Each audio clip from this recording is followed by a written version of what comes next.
همونجور که می‌بینید طبق موزیک میتونید لیزر رو تنظیم کنید که متن رو روی سطحی که میخواید بندازه.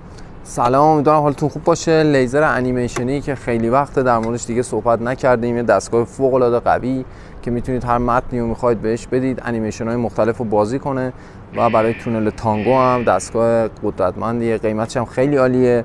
الان هم یه موزیک ویدیو میخوایم باش رکورد کنیم تا ببینید که این دستگاه میتونه چه کارایی رو انجام بده. تا آخر این ویدیو با ما همراه باش.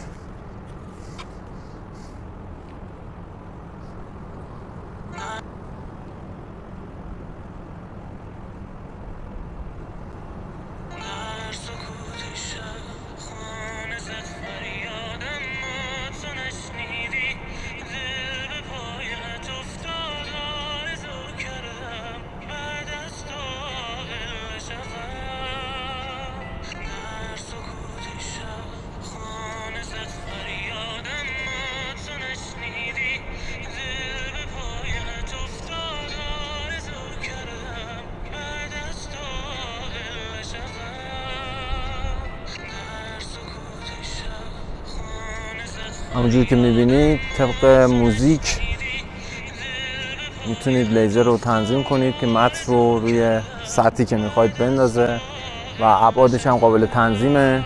همونجور که میبینید با این ولوم میتونید سایز انیمیشن یا متن رو تغییر داد.